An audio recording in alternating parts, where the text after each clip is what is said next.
Después conversamos. Bueno, gracias. Bueno, vamos a comenzar con este cuento de Paco Espínola que se llama Las ratas. Me veo, siendo muy niño, siguiendo una mañana hacia el fondo de la casona familiar, a una criada que, entre aspavientos, portaba una gran caldera de agua hirviente. El fondo era extenso. A un lado estaba la caballeriza y el altillo para los forrajes, largos de varios metros. Al frente, las habitaciones de la servidumbre y de los recogidos. Cuando la criada se detuvo frente a una trampa de alambre que encerraba a 2 ratas, el espanto estrujó mi corazón. Al vernos, ellas se debatieron contra las paredes de la jaula, arañando los alambres. Luego se echaron con las cabecitas pegadas al suelo, jadeantes. Sus ojitos abiertos no querían mirar. De pronto, profiriendo a gritos: ¡destrocen ahora! ¡Traigan pestes ahora! La mujer alzó la caldera. Un chorro quemante, un solo breve chorro cayó sobre las ratas, cuyos lomos humearon, despeinándose, y se encogieron entre ahogados chillidos. La maldita jaula se estremeció, se dio vuelta, rodó, saltó, despidiendo un pegajoso tufo a carne recocida. Como ositos se paraban en 2 patas las infortunadas, rascando con las uñas los fatales alambres, y caían, y en botes de epilepsia se destrozaban los hocicos buscando salida. Inexorable, la criada dejó caer un nuevo chorro, esta vez prolongado, perseguidor. Sin voz de horror, yo permanecía inmóvil, con los ojos secos, vueltos vidrio. Entre el clamor ya desvaneciéndose, la jaula daba tumbos, crujía en flujo de las pequeñas garras surgidas y aparecían los dientecitos en las crispaciones del martirio. ¡Destrocen ahora! ¡Traigan pestes ahora! Hasta que una cayó encogiéndose en brusca crispatura y se estiró luego imperceptiblemente. Entonces, enloquecida, la otra quiso guarecer la cabeza bajo el cuerpo inerte, pero alcanzada otra vez por el agua, tocó el techo. De un brinco rodó también, temblando, y quedó quieta. Cayó todavía más agua, acabando con la tersura de aquellas pieles grises. La mujer se alejó sin mirarme. Yo no había recibido todavía el golpe de saber que las oraciones aprendidas eran solo para los humanos, que lo demás, las plantas, las bestias, la tierra toda, quedaba fuera, en horroroso desamparo. Cuando pude salir de aminonadamiento, me arrodillé, pues, y elevé mis preces a Dios por las almas de las 2 bestecitas quemadas. Momentáneamente, una dulce paz se posesionó de mí. Volví al patio, entré en el cuarto donde mi madre yacía en cama, enferma. No sé por qué guardé el secreto de la escena que acababa de presenciar. Ella extendió el brazo y acarició mis mejillas. Estaba ojerosa y pálida, bella como la que allí mismo, rodeada de flores, me contemplaba desde su nicho, a la luz permanente de una veladora.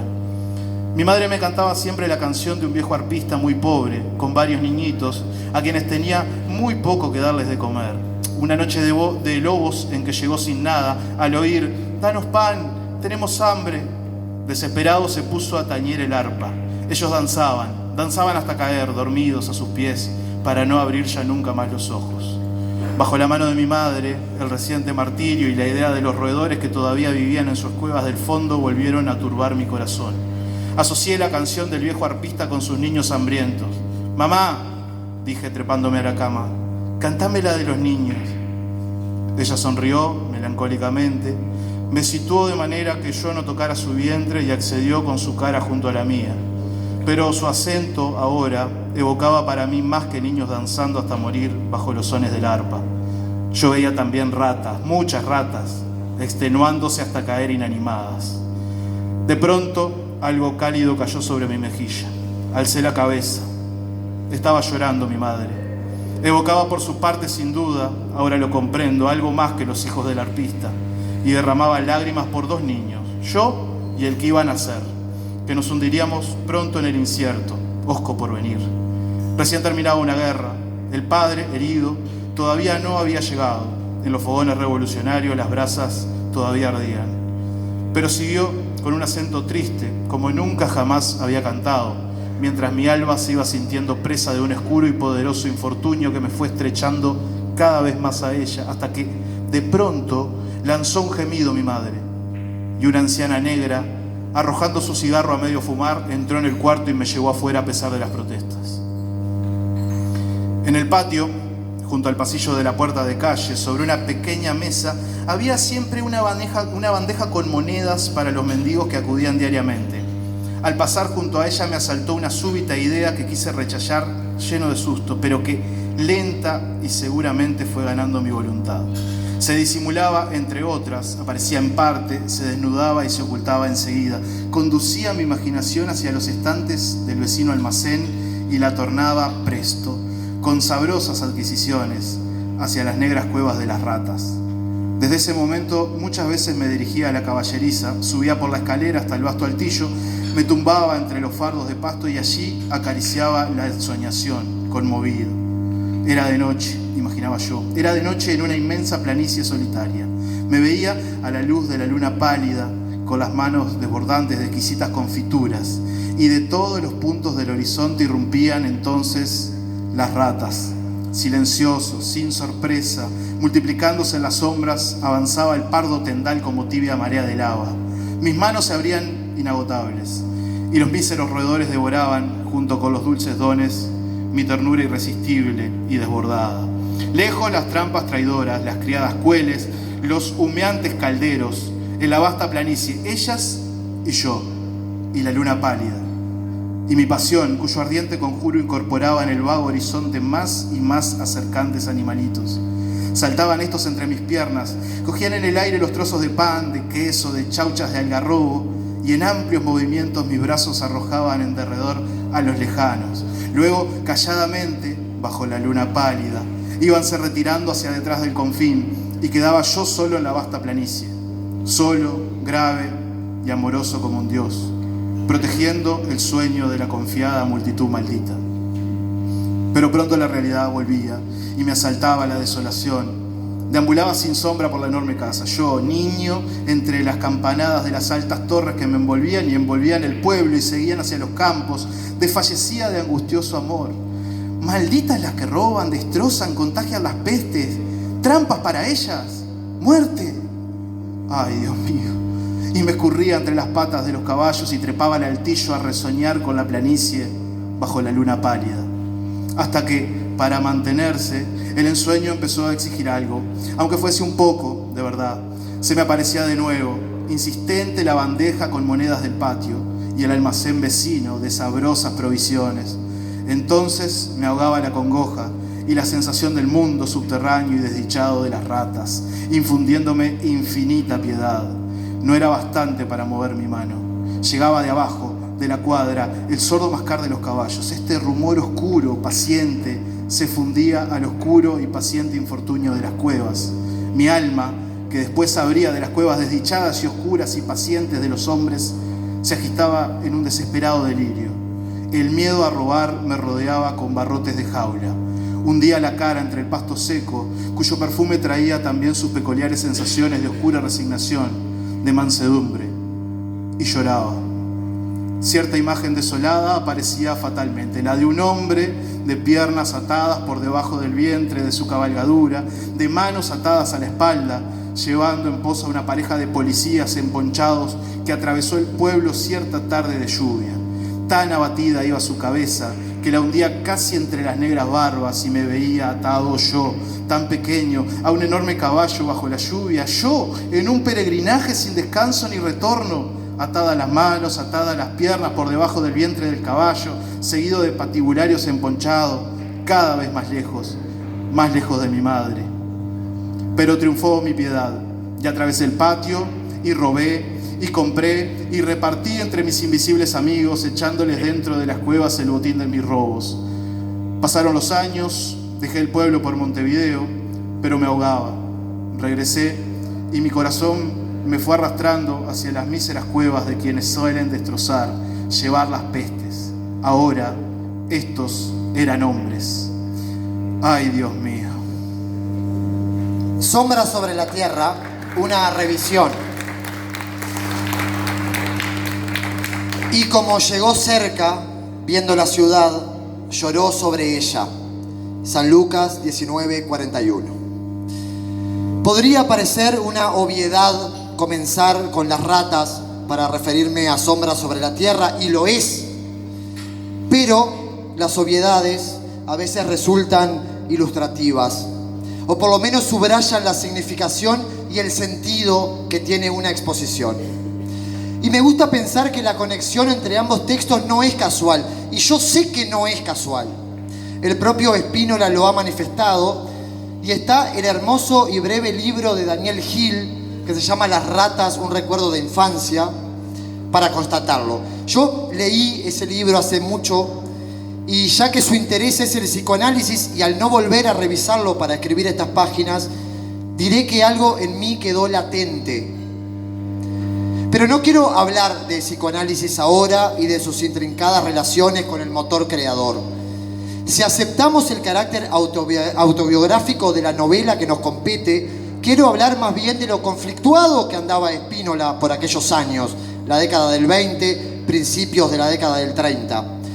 ¿Alguien acá piensa alguna vez en Spínola, en Paquito Spínola, como un ser atormentado, en lid con sus dilemas terrenales y metafísicos, ardiéndose por dentro como un Kierkegaard local, sin hallar un hueco cálido en la telera social para sosegarse, para guarecerse? Paco era un ser atormentado, sí, por lo menos en los años correspondientes a su veintena, como corresponde. La novela de la que vamos a ocuparnos se publica un año antes que el cuento que Daniel acaba de leer. Y este niño que sufre ante la brutalidad ejercida a las pequeñas bestezuelas de Dios no puede ser otro que Juan Carlos. Un Juan Carlos de purrete, frágil, de fina sensibilidad, con temores de toda índole, y que resuelve o intenta resolver para algunos de forma absolutamente descabellada. Y está la madre que agoniza, y está la madre que agoniza y que muere. Y está la negra Basilia como matrona imponente, y el padre ausente, herido en la batalla, y la fuga a la capital, y el regreso acá, a este pueblo. El regreso, darse cuenta de la injusticia que, como aquellas ratas de la infancia, son ahora víctimas los hombres y las mujeres. Ese malón de ratas, el pardo tendal, como una densa sombra plomiza, grisácea, gozando de las mieses de este niño nazareno, son ahora los hombres y las mujeres de la infamia y de la pobreza, apartados a sus tugurios y a los que hay que salvar. Pero no se salva a nadie en la pasividad, en la empatía inactiva. Hay que hacer por los hombres algo más que amarlos, claro. Y si de humillados y ofendidos hablamos, aceptemos que Paco en ambas narraciones estuvo siempre, más allá de sus cuitas y de sus consternaciones, del lado de ellos, como un feligrés que se compadece de la desgracia de sus hermanos. Esa electricidad sexual que provocan en el niño pecador las ratas sobre su cuerpo será el mismo goce y el mismo tormento que padecerá Juan Carlos al debatirse entre las prostitutas del Bajo y las inmaculadas del centro, entre la nena y Olga, pongamos por caso. El "ay, Dios mío", con que acaba el cuento, se parece a aquel Elí, Elí, lama sabactani del Mateo 27, que más de una vez pronuncia Juan Carlos en Sombra sobre la tierra. Señor, Señor, ¿por qué me has abandonado? ¿Por qué los has abandonado? Sombra sobre la tierra es un libro bello, imperfecto, de dudosa resolución, muy dudosa, excesivo, desmesurado, pero es un libro de páginas bellamente escritas. Ha suscitado desde la crítica todo tipo de lecturas, a nivel de lo que es, de su estructura, de su organización, y también de lo que dejan a nivel temático sus temas propuestos. Habla de lo terrenal, habla de lo divino, de lo material, de lo angélico, de la vida, de la muerte, y lo hace proponiendo una poética del lenguaje que en algunos puntos alcanza sublimidad.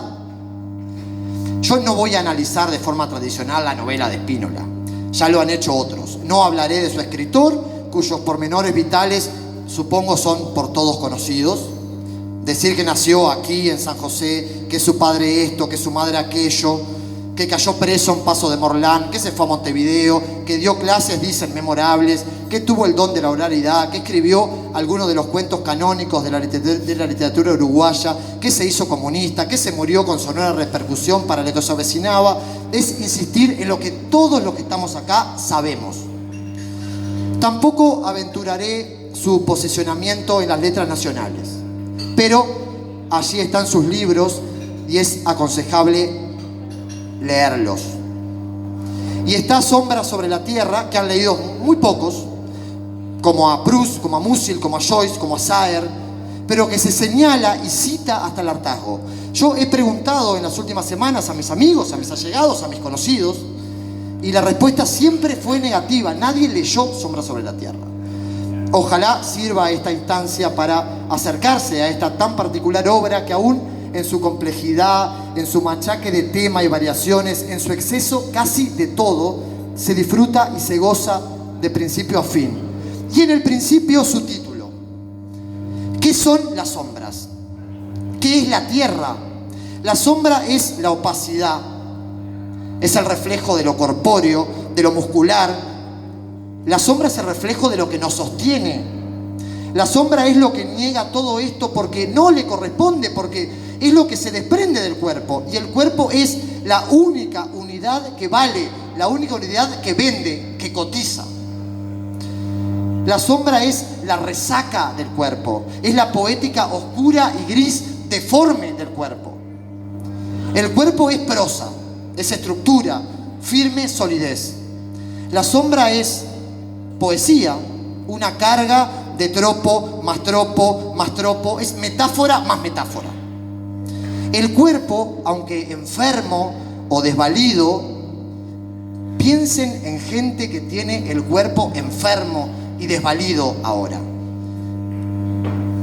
El cuerpo enfermo o desvalido es lo práctico, aquello que se consuela, lo que se ama, es lo que se entierra cuando se agota. La sombra es lo que deja el cuerpo cuando no quiere ser más cuerpo, pero tampoco quiere ser olvido. La sombra es lo último que Dios dejó para amparar en sus brazos. Lo último, pero amparable. Pero la sombra es también el desperdicio del cuerpo, es su moralidad apagada, no juzgable, no juzgable.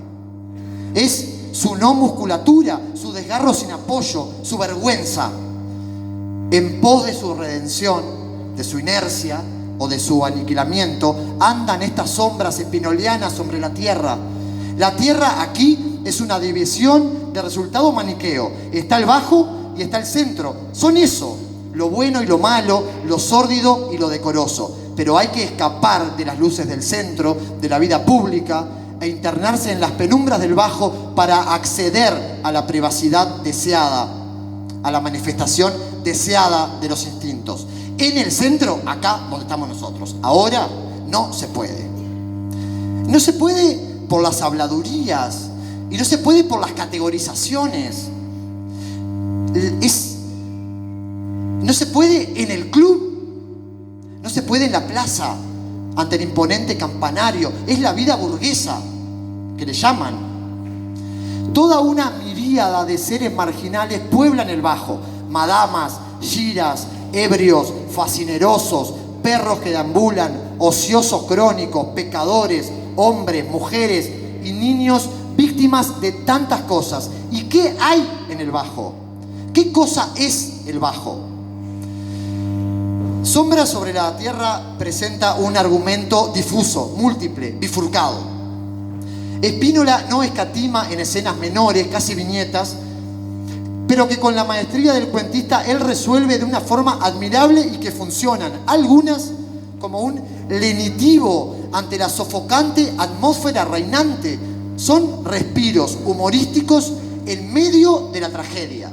Son respiros humorísticos en mitad de la tragedia.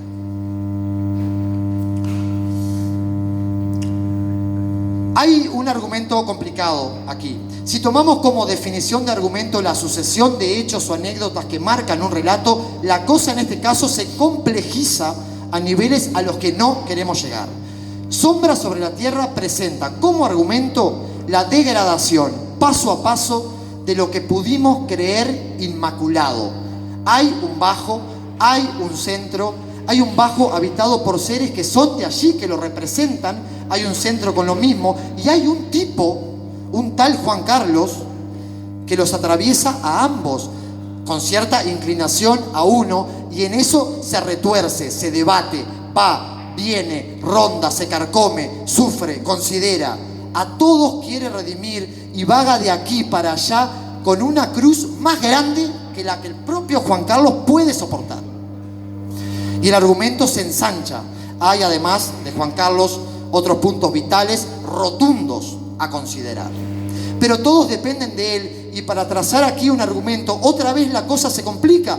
Será de Juan Carlos, más que otros u otras, de quien más voy a hablar.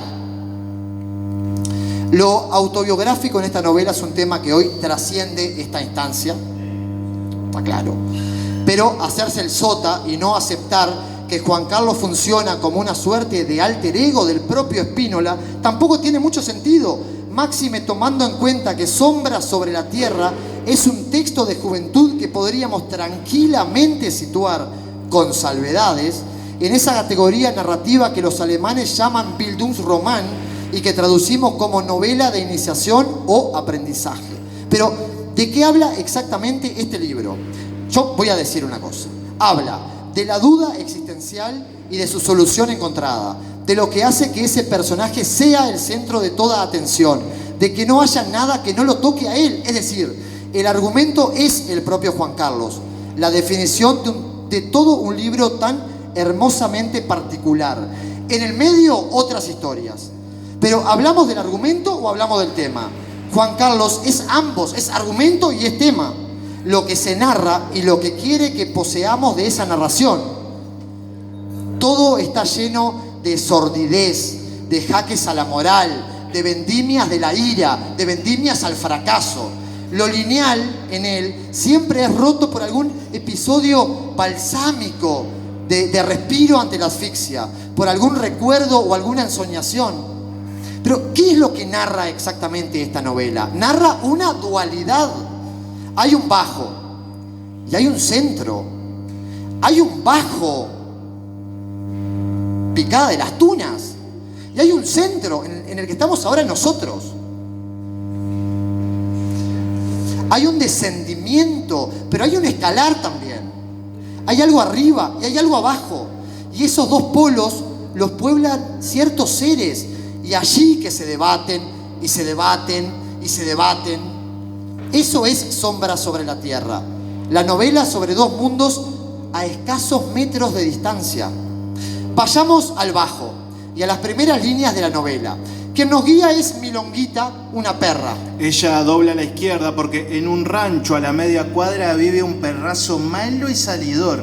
Tuerce a la derecha y sigue descendiendo, hundidos en el fondo de los predios, ranchos mudos, casuchas bajas alguna, otra ni eso, de ladrillo de barro, recompuestas con latas y madera. Aparecerán entonces las primeras sombras. ¡Milonga! ¡Milonguita! Lo llama así una voz aguardentosa, voz de una sombra desembocada, tambaleante a pocos pasos. Por la puerta del corroído edificio, en Ochava, se distinguen formas humanas. Delante, a ambos costados, en la oscuridad, chorros débiles de luz.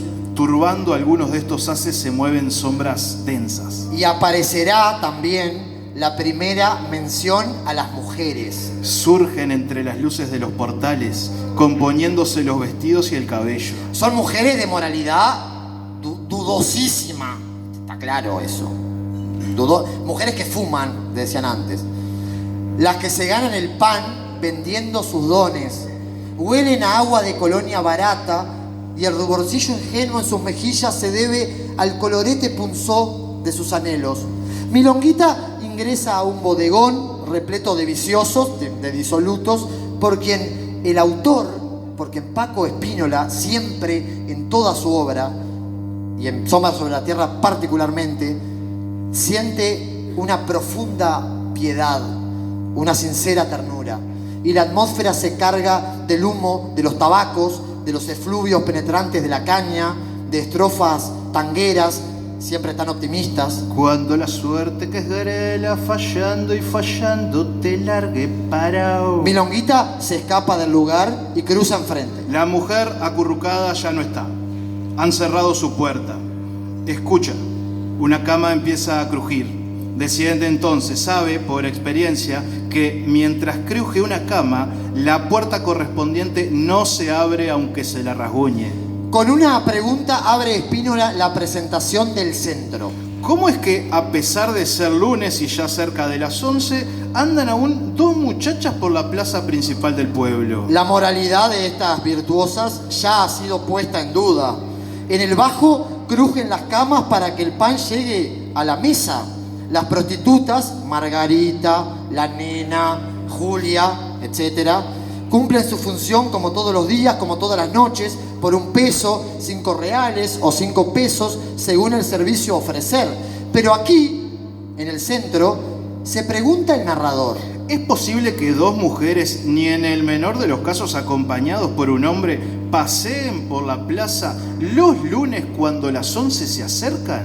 Las horas serán señaladas por el reloj de la catedral. Demasiado tremendo para el pueblo, tanto que en tiempo calmo desensimisma hasta varias leguas de distancia. Y ese reloj tendrá una función simbólica, porque su estruendo es cobijo tanto para las criaturas que habitan el bajo como para las que lo hacen arriba, acá en el centro. Pero además de tener estos dos opuestos, su particular fisonomía, el bajo, lo ya mencionado, ese aire de cosa olvidada por Dios, con sus casuchas, sus zanjas, sus descampados, y el centro con su núcleo casi idílico. La plaza está solitaria bajo la luz dorada, bajo los plátanos dorados. A su frente la iglesia, altísima, blanca, con el gran reloj de tremenda campana. Juan Carlos atraviesa la plaza, pasa junto al monumento que tiene en el centro, sobre un basamento, sonriendo 4 leones de mármol, agúlicos, medio echados.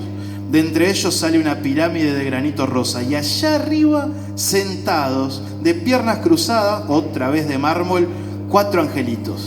Tienen también bajo y centro su simbología, su utilidad, su razón de ser.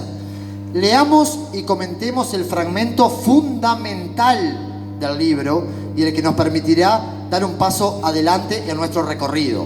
Primero, el bajo es el desahogo del pueblo. En sus prostíbulos se desvían y se extinguen las llamas de la pasión que, de otra suerte, podrían causar estragos.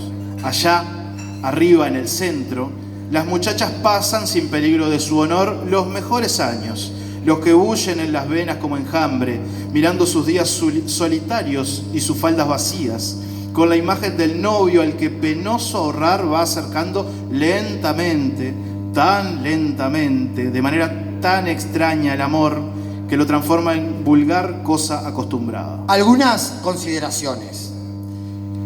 El bajo como desahogo es como decir el bajo como consuelo, como una tregua a la represión, sin dilemas, sin mordazas, terreno para el placer, para la sensualidad, para la voluptuosidad, sodoma de arrabal, pierna abierta, tarifada, para saciar la sed de lo que no se bebe en las fuentes monótonas de la formalidad que emanan en el centro, el amor, esa vulgar cosa acostumbrada.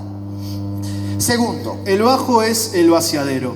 Se desprenden los mozos de unas monedas y de una ansia y suben hacia sus moradas ya apaciguados, para seguir en medio de sus 4 sueños cortos y en su vida larga. El narrador ha tomado ya su posición respecto a estos dos contrarios. En el bajo se derrocha y se desagota.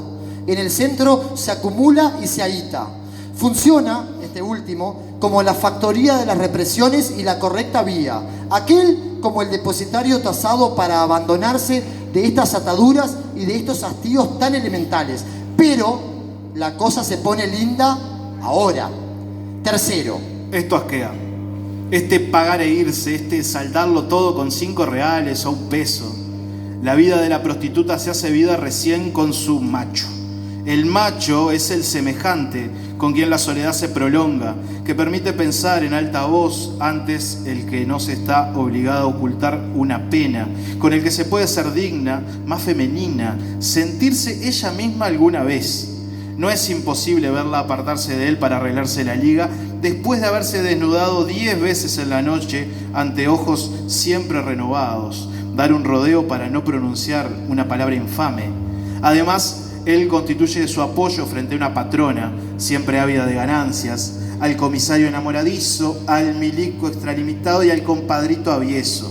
Allí donde la ley no lo ampararía, está otra ley, la del cuchillo, que ha hecho siempre menos víctimas porque es más humana, ya que para ser juez no se sube a un estrado, sino que hay que pararse frente a otro cuchillo, lo que hace la sanción más digna, lo que le da injerencia al juicio de Dios.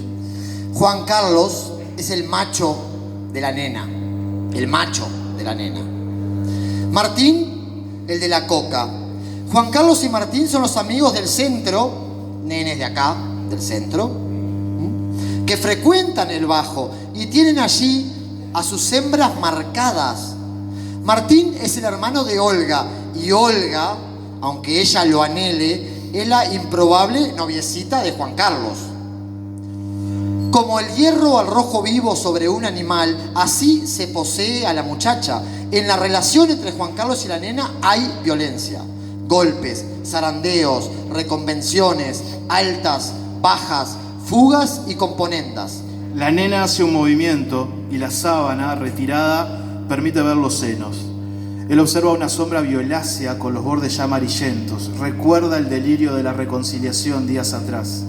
Mira fijamente la mancha que solo él y no otro puede hacer en esos senos. Signos de propiedad en esta carne vendida, reservada ofrenda de quien se entrega, sin embargo, al primero que llega. Solo el preferido del corazón de la prostituta tira de los labios de la blanca piel del seno hasta dejar una huella momentáneamente roja. Cualquiera, con dinero, puede ser dueño de la mujer por unos momentos y soñar que es dichoso, que aquella a quien él ama está allí entre sus brazos, pero ni todo el oro del mundo conseguirá que alguien, sino el marido de la prostituta, le señale los senos. Una digresión que hay que hacer de cajón en este momento. Sombra sobre la tierra, leída hoy ante los postulados del feminismo de no sé cuál ya, que ola, o de la ideología de género, que también atiende a las producciones literarias, saldría muy mal parada. Daniel acaba de leer recién, él observa una sombra violácea con los bordes amarillentos. Lo dicho hasta ahora lo constata esto. Spínola no puede ser señalado de ninguna forma como un troglodita macho alfa que cacarea en el desierto o como una suerte de misógino ladrador abandonado en la superioridad del hombre frente a la mujer, ese animal a domesticar, esa hembra de única utilidad. ¿No es esta una defensa gratuita del escritor Maragato? Es lo que sentimos y comprendemos al leer el libro, situándolo en el tiempo en que fue escrito y publicado, 1933. Volvemos al fragmento. ¿Algún golpe? ¿Algún sacudón por el pelo? Eso es condición humana. También con gritos y con miradas se golpea y se arrastra. Y para esta clase de víctimas no existe la salvadora oportunidad de una fuga o de un cambio de hombre, porque ellas están atadas ante testigos por un documento y por un pacto sagrado, a veces también por unos ojos infantiles. Finalmente el narrador da su estocada y levanta por el aire a la fiera en la furia, aniquilándola. El sentimiento sexual se atenúa en la prostituta. Cuando el amor nace en ella es más desinteresado que el de allá arriba, porque más que a su hombre, es al alma de su hombre lo que abraza a quien vive vendiendo la vida, como dicen aquí. Y no puede afirmarte que este amor es menos duradero. Mujeres de otra condición sienten seculares mordazas cada vez que piensan en tales cosas. Lo vamos a volver a escuchar, esto último, para que no queden dudas. Mujeres de otra condición sienten seculares mordazas cada vez que piensan en tales cosas. El bajo es un vaciadero, sí, pero también es un refugio. Saquen ustedes sus conclusiones. Los que hayan leído la novela recordarán algunos episodios célebres, o sabrán que además de Juan Carlos hay otros personajes igualmente valorables que pueblan el libro. Imposible es ahora comentar esos episodios, imposible radiografiar esos personajes. Acabaríamos nosotros con la paciencia de ustedes, porque los condenaríamos a una velada maratónica, y está claro que no es esta la intención de este encuentro. Dejaremos por el camino el tan mentado velorio del enano.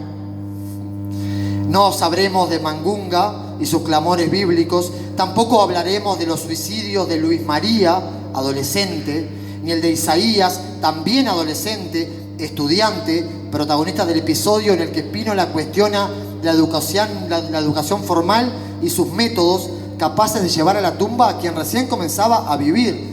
Este personaje, supuestamente, según la novela, se mata en el liceo número 1 IDAE. A Manuel Benítez y a Eustaquia tampoco los vamos a nombrar. A las monjitas de la caridad tampoco. No sabrán hoy de la sífilis, de la sarna, del hospital para prostitutas, de las plagas que fustigan a los miserables. Del baile de negros tampoco, ni de lo que ocurrió en el hospital en medio de las elecciones, o de cómo el tema indígena es abordado por Spínola.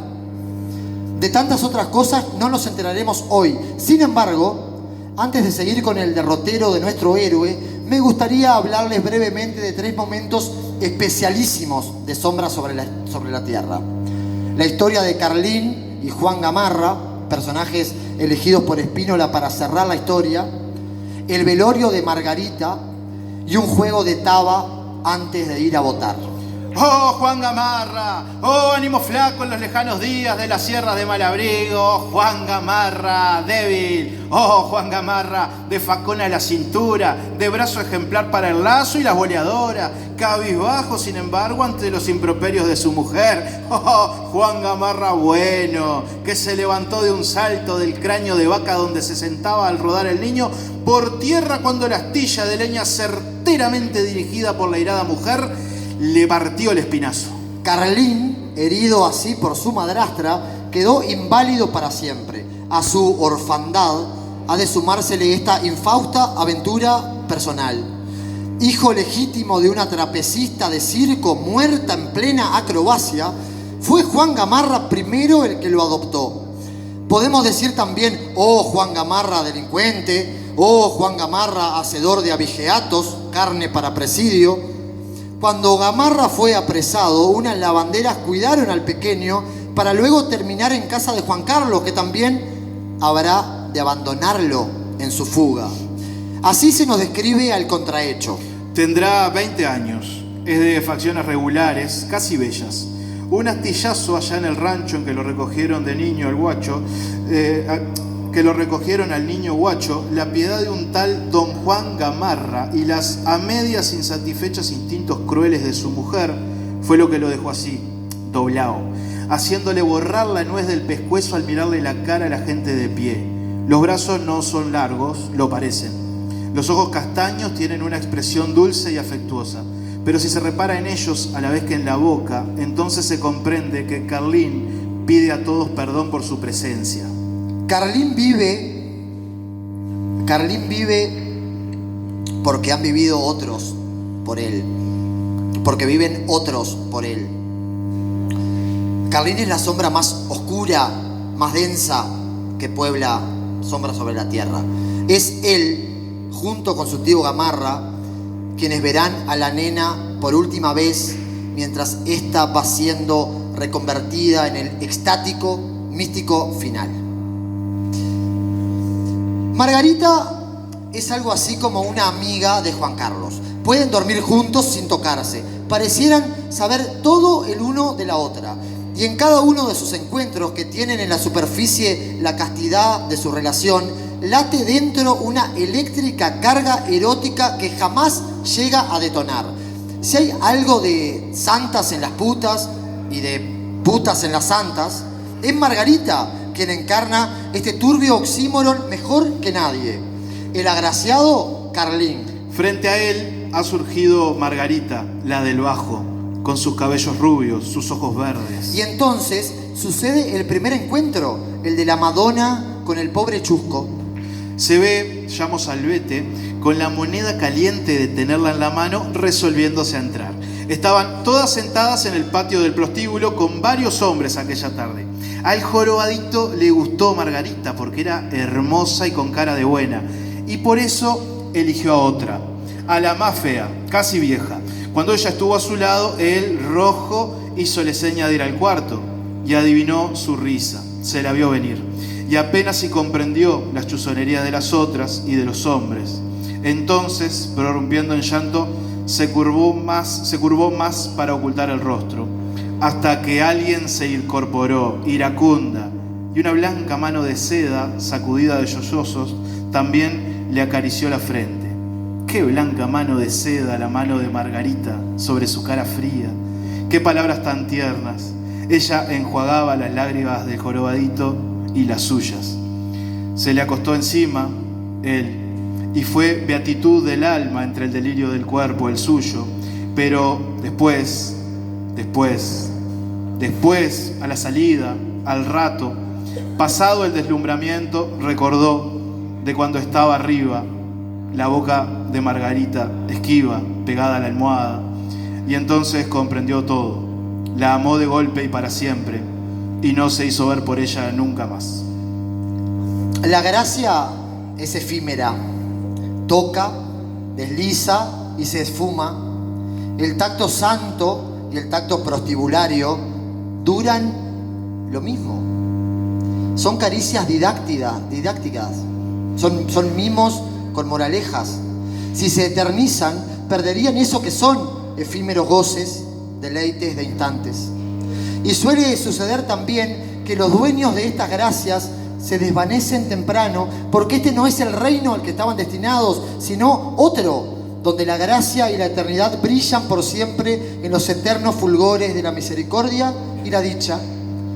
Por eso se nos rompe el corazón con aquel grito: ¡Se ahogó Margarita! ¡Se ahogó Margarita en la laguna 20 Toro! Y claro, Zulema, la dueña del quilombo, confirma nuestro parecer y se retuerce también de dolor. Pero ¿cómo es posible ese ángel de Dios? Se nos dice en la novela que Carlín, el jorobadito que estaba allí cuando la horrorosa noticia, quedó... ¿Cómo quedó? Como abandonado. Quedó como abandonado. Secos los ojos y la imaginación detenida. El velorio de Margarita, el velorio de Margarita es especial, como a la que rodean con velas. Ella en su cajón está linda, lo mismo. Su boca, que fue ligeramente abierta por el agua cuando ya inútilmente le apretaron el estómago, sonríe con dulzura. Y esta sonrisa forzada se asemeja tanto a la que a todos encantó cuando vivía. Parece dormida entre las flores, un tierno sueño de fácil despertar. En medio de la ceremonia ocurren cosas en las piezas, cosas que ocurren en un prostíbulo, en un quilombo. El tiempo se detiene solo para los muertos. Los vivos siguen acorralados por las manecillas del reloj, cada vez más. Los muertos ya fueron degollados por ellas. Y lo que campea aquí, alrededor de la pobre ahogada, no es la inmoralidad ni la bajeza, es la necesidad. Esa perra siempre en celos y a la que suele preñar el semental mastín de la claudicación. Mangunga ha entrado en la capilla ardiente luego de preguntar, cuando fueron por él, ¿quién era la muerta? Al responderle con su nombre, él quiso saber lo importante. ¿Infiel? ¿Y la respuesta? Fiel. Apenas la ve, sumida en su sueño eterno, exclama: era un ángel, en la flor de la edad. Abríos, puertas de la eternidad. Ocurren cosas en las piezas mientras se vela a Margarita. Hasta se viola a una prostituta pasada de copas. Y todos comentan el gentío que ha venido a despedir a la muerta. Patronas y muchachas de otras mansevillas no han faltado. Están todos allí y Juan Carlos pagará el entierro. La noche continuará así, entre mates y cañas, y parecerá muy larga, muy triste y muy hermosa. Al comienzo hablé de ciertas sublimidades textuales que nos asaltan de vez en cuando en la lectura del libro. Creo que es el momento de una de ellas, porque estamos en el punto del adiós, del dolor y del recogimiento. Suena la hora en el reloj de la lejana iglesia. Desde el alto cielo la cruz del sur abre sus brazos piadosos sobre la tierra, sobre miríadas de luciérnagas de encendido farolillo entre los pastos, sobre grillos intermitentes, sobre charcos donde el sapo canta robado junto a la estrella descendida. Canta inmóvil para no despertarla al menor estremecimiento del agua. La cruz del sur abre sus brazos piadosos sobre la ciudad dormida y sobre el bajo despierto. La taba consiste en lo siguiente. Juegan dos contrincantes apostando dinero sobre un terreno de tierra pareja dividido en dos partes por una línea. Sobre esta línea a veces un tercero oficia de depositario de la apuesta y árbitro, puesto que es conocido como el de canchero o coimero. Los jugadores se alejan alrededor de 5 metros, uno a cada lado de la línea, y desde sus posiciones lanzan la taba, que habitualmente es de hueso de vaca. La taba debe pasar al lado contrario, si no, se repite el tiro. Luego de jugar ambos contendientes, se determina el ganador observando de qué lado cayó el hueso. Las partes huecas son las ganadoras y las lisas las perdedoras.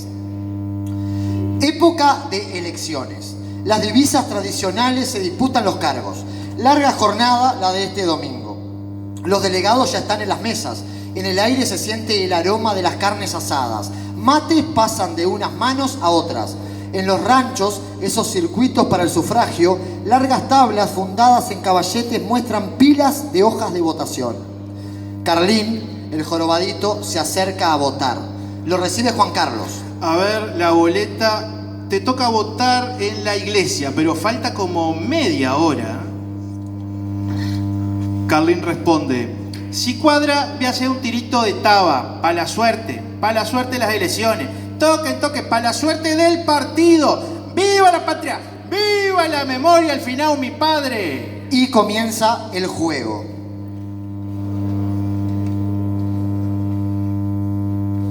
Al tiro voy 2 reales al tiro. Pago. Poniendo estaba la ganza. Un realito más. Pago. Suerte nomás. Mamá, el chiquito quiere teta. Ya voy, te digo. ¿Y la cédula, don? ¿Es a real el saque? Por un real puede sacar usted cualquier cosa. Un puñal, una boquilla, un reloj, un guardapelo. A ver, los que tienen que votar en el parque, ahí está el auto. A ver, los del parque. Los del parque. A mí me dijeron que tenía que votar en el parque. ¿No quiere entrar en esta suscripción para este pobre manco? Caña fresquita, al real la copa, guarda, mudito, a ver, no me estorbe. Dame 2 cañitas. Una primero y otra después, caballero, porque no tengo más que un vaso. Mamá, el chiquito está llorisqueando. Ya voy, te digo. Y si no saco ni guardapelo, don, sin bombilla ni nada. Ay, qué lindo que está ese guardapelo. Jueguen, caballero. Métele al 7 que están dando contra Judía. Es juego de menores. 7 en puerta, de 5 reales, 3 reales y medio, de un real, un medio, de un medio, un medio, de un medio, un medio, de un medio, un medio, doy en 3 por 5 reales. Fresquito. Falta un real y medio. Bueno, me doy vuelta. La sota. Doy cachucha por el peso, caballero. Cuidado de las espuelas. No peches pues, amigo. ¿Y si los salviajes no entregan el poder? Fue sin querer, mi amigo. Y si no entregan el poder, se lo sacamos a punta de lanza nomás. ¡Viva la revolución nomás! Viva la memoria al final, mi padre nomás. No peche, che. Es que uno anda apurado nomás. A ver, los que tienen que votar en el barrio industrial, ahí está el auto. Los del barrio industrial, a ver. Trae al chiquito pa' acá que ya es hora. Venga, mijito querido, tome la teta. Qué lindo se guarda pelo para guardarle un rulito a usted para cuando hacía grande. Un real, señores. Con un real pueden sacar cualquier cosa. Un cuchillo, un reloj, un guardapelo, una pulsera. Esa taba está cargada. A mí no me roba nadie. Te voy a dejar el cuero como para cernir melones, mulato trompeta. Esa no era mi taba. Yo devuelvo la plata. Pelea, Maula, pelea, ladrón. Guarda esa daga. Respeten estas canas. ¡Mamá! Cómprele el guardapelo para mí, para el chiquito y para mí el reloj de oro. Para la iglesia, a ver los que van para la iglesia. Arrear la copa, caña fresquita. Vea, quiere que tallé mi tata, el de chiripá floreado. Es nuevo el chiripá porque es una colcha. ¿Y tu marde? Yo no tengo. Yo antes tenía, pero según mi tata, dice que nunca tenía, yo qué sé. Yo tengo marde, solito, y bisabuelo. ¿Y tata? Mi madre dice que a mi tata lo mataron los colorados. A mi tío lo mataron los colorados y al final Urbano también. Y a uno que era del Guaycurú, que le decían el tordillo, el colorado mata a mucha gente. Tenés un mosquito en el pie. Mi mamá tiene un espejo grande y un alillo. Es muy linda Marde. Puta, que debe ser lindo tener marde. Ay, seguro. Tuquito tiene una marde que una seda. ¿Qué lo vela el mosquito? ¿Ves cuál es mi Marde? Es aquella que está con el chiquito alzado allá al lado de la rifa. Deme un pedazo de asado pa' 5. Deme asado pa' 11. No. Primero el puchero. Si no, se acaba el asado. Saque esa mano, dicho. A ver, los gurises para atrás. A ellos se les va a repartir aparte. Los gurises tudito palombú. Deme asado. La asado todavía no se ha dicho. Métale la indiada nomás. Esto es un triunfo completo nomás. ¡Viva la memoria! Al final mi padre nomás. Venga, mellizo, tiene un tajo. Cuidado que se enrieda. Yo no como, no más. Yo y este tenemos que andar recorriendo. No más. Mamá, se ha perdido mi mamá. No llore, amigo. Por ahí tiene que estar. ¿Cómo se llamaba su madre? Justina. ¡Justina! A ver, ¿quién es Justina? Yo soy. ¿Quién me llama a mí? ¿Qué hay? Yo tenía miedo que usted se hubiera perdido. Mijito, no llore. Yo estoy con usted, no llore. No atropellen, pues, y van a comer todos, pues. Cuidado con los tizones. Sí, cuando sea grande yo voy a andar de anillo. Está lindo el puchero, che. Tiene hasta garbanzo y hasta chorizo. Sí, mirá, morcilla tiene. Mi madre trajo una bolsa para llevar carne, che, y me dijo que cuando yo fuera grande, el anillo de oro con piedra era para mí. Ah, sí, pero mirá, tu tata viejo no come, está sentado allá en el ombú solo. Pucha, mi mamá se ha olvidado de él y él no se ha dado ni cuenta de nada. Como está sordo, como está cegatón completo y está muy ido. Tiene 106 años, ya para 107. Bueno, vamos a gerenciarle un plato. ¿Vos ya tenés plato, gurí? ¿Vos ya tenés plato? Retirate para atrás, dejen acercar al mudito. Es patata viejo que estaba al lado en el ombú, sentado en aquella raíz. A ver, alguno que haya comido y tenga que votar en la exposición. A ver, a la exposición, alguno que haya comido. A la mano derecha del plato hay pirón. ¿Tan lindas las elecciones, tata viejo? ¿Cuándo? Digo que están lindas las elecciones. Ah, tan lindas. ¿Qué barba machaza tiene su abuelo? Sí, agarrásela si querés, no te dice nada. Tata viejo, ¿quiere más morcilla? Aquí nosotros tenemos. ¿Cuándo?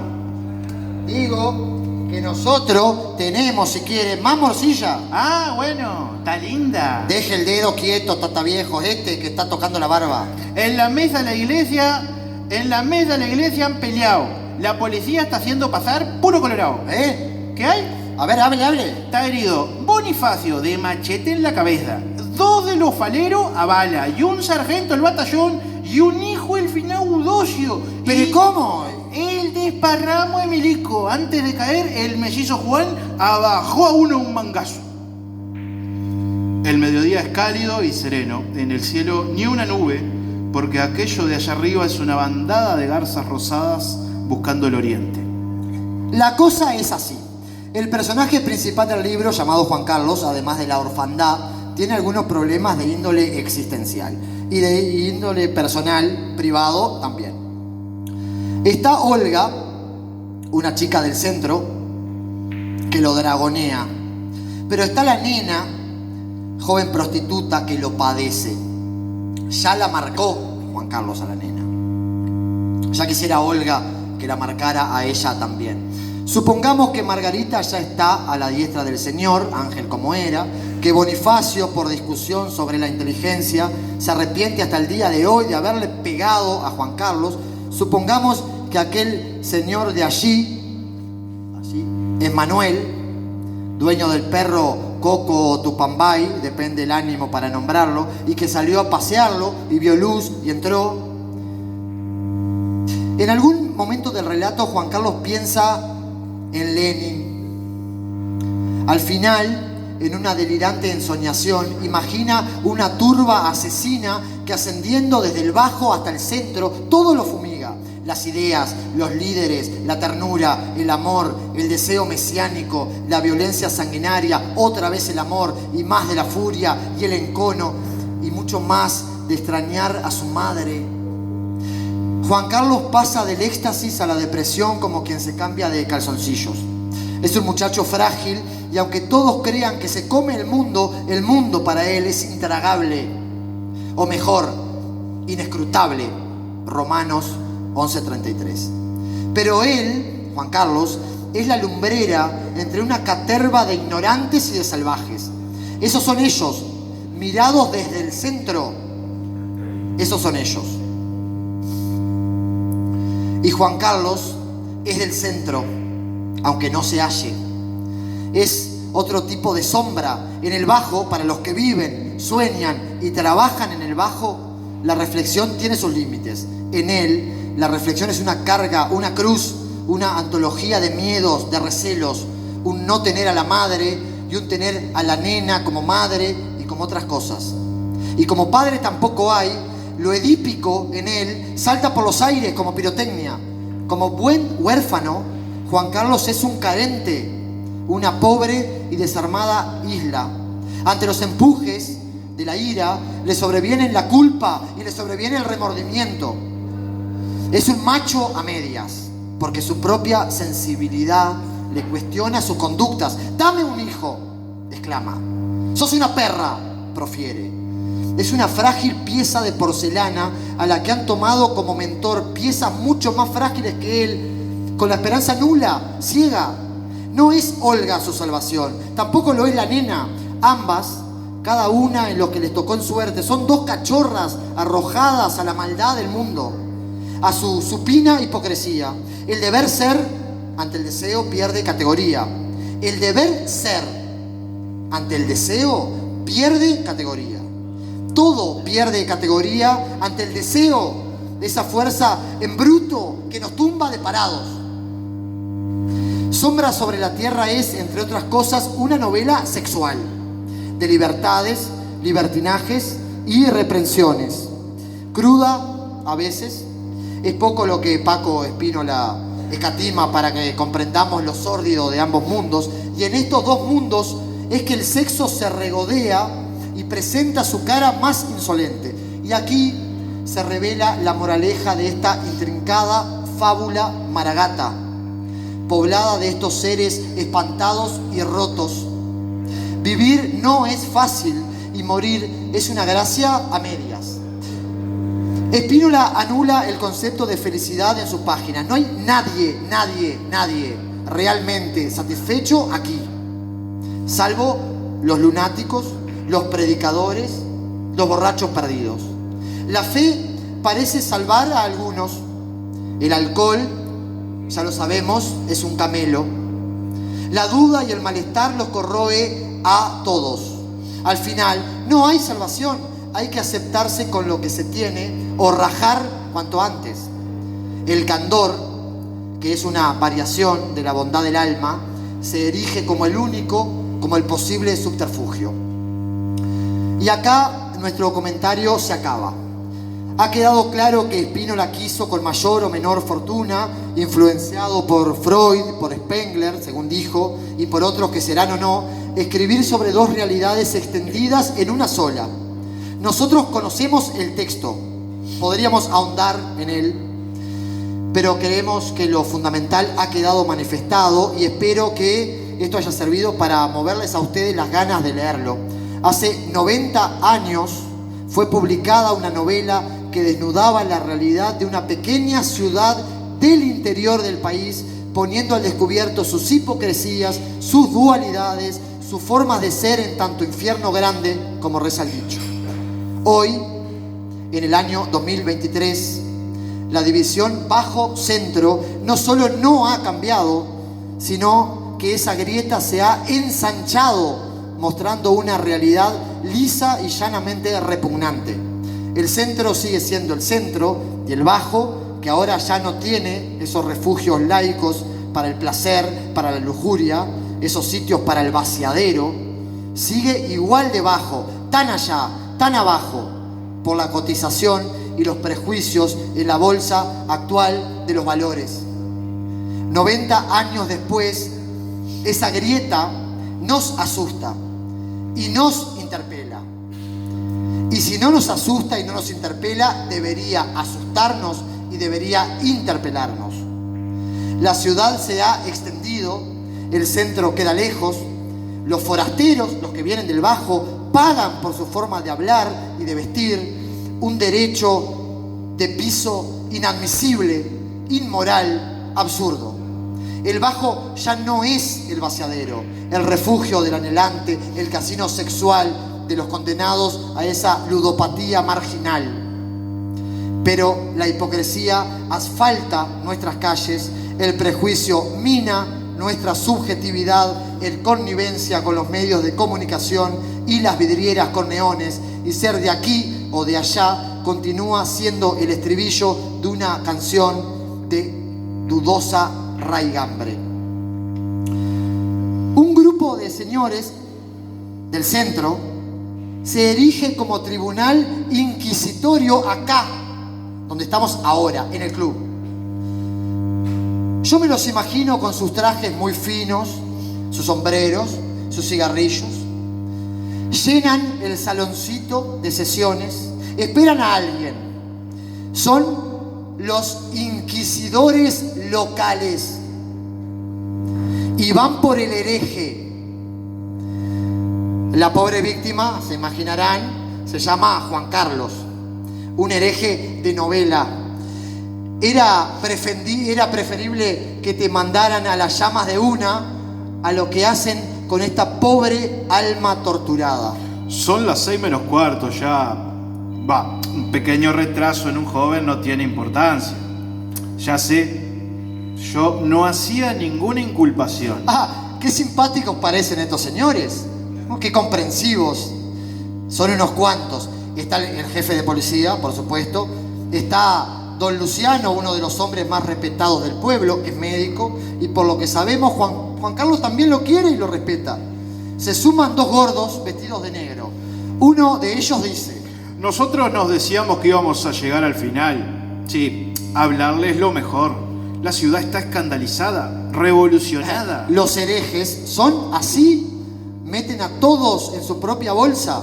Siempre piensan que actúan de buena fe y que el pueblo está con ellos en esa lucha ante los subversivos. Comentan lo siguiente: cualquier día sucede una barbaridad. Lo de menos sería que ande siempre entre la chusma. Allá él. ¿Saben lo que le dijo la mucama el sábado pasado a mi hermanita? Porque le reprendió con toda la razón. Hay más pobres que ricos. Cuando a ellos se les antoje, usted tendrá que tenderse la cama.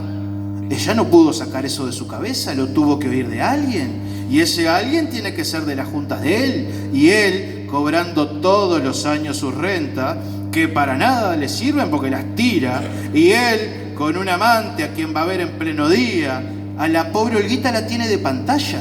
Y entonces, en ese momento, quien entra a la sala de sesiones del club San José es Juan Carlos. Deshecho, como siempre, nervioso, fatal, hipocondríaco, un Jesús neurótico. Juan Carlos en bruto. Oh, querido Juan Carlos. Y un coronel agrega: amigo mío, agradezco en nombre de todos que haya aceptado nuestra invitación. Juan Carlos es una muela agónica. Ellos un torno recién afilado. Nosotros te queremos, Juan Carlos. Tú eres bueno, tienes un gran corazón. El torno llega, perfora la raíz del diente, torno inquisidor. Pero es necesario cambiar de vida. Eres joven, culto, fuerte, eres rico. Hay aquí en el pueblo muchachas lindas y buenas. Elige una, cásate, funda un hogar, perpetúa tu nombre y tu vida. ¿No has pensado qué va a ser de lo tuyo cuando mueras? Decime. Ahogándose, Juan Carlos responde: no. Los inquisidores ahora van a cambiar sus métodos. Ya la muela baila sobre sí misma. Solo resta pegar el tirón. Ya ves, nosotros, ¿crees que en el fondo somos tan buenos como tú? Por mi parte, yo no, te lo aseguro. Y ya ves, nosotros, menos buenos, luchamos. Hay que luchar. Además, estás perdiendo a nuestros hijos, a los hijos del pueblo. Le salen a uno con cada teoría. No quiero decir que tú los aconsejes, pero ellos empiezan a seguirte, te imitan, quieren ser como tú. Además, tú eres solo. Ellos tienen padres, hermanas. Estas palabras, que le agradecemos no se escuche, podrán parecerle egoístas. Quizá haya un poco de eso. Es legítimo, es humano. Se lo decimos porque lo queremos, así como lo oye. Mirando a mis hijas, he pensado muchas veces para ellas en hombres como usted. Y vea, qué tristeza para los que lo queremos. En hombres como usted, pero no de su conducta. ¿Quién no piensa ahora en cómo se relamen y se frotan las manos y se miran aviesos y carraspean para aclararse el verbo de sus moralinas? Juan Carlos, ya un pugilista afuera por nocaut, ya todo él una víctima despedazada en llaga viva. Pero siempre encuentran estos señores reunidos aquí en el club variaciones para el suplicio. Usted o sus amigos no acatan a la policía. En el Bajo hay frecuentes disturbios. Mis subordinados saben que a su amante usted le... Y Juan Carlos piensa, ¿y si tuvieran razón estos idiotas? Luego, levantándose de la golpiza, porque en realidad aquí no había ni inquisidores, ni llamas, ni tornos, sino fulleros, farsantes y tramoyistas, reflexionando, pero asqueado, claro, responde: ¿qué voy a contestar a lo que me han dicho? Les agradezco el interés que se tomaron por mí. Comprenderán que esto me hará meditar mucho. Y el jefe de policía pregunta: Amigos como siempre. Juan Carlos asiente y se marcha de allí. Muchas gracias.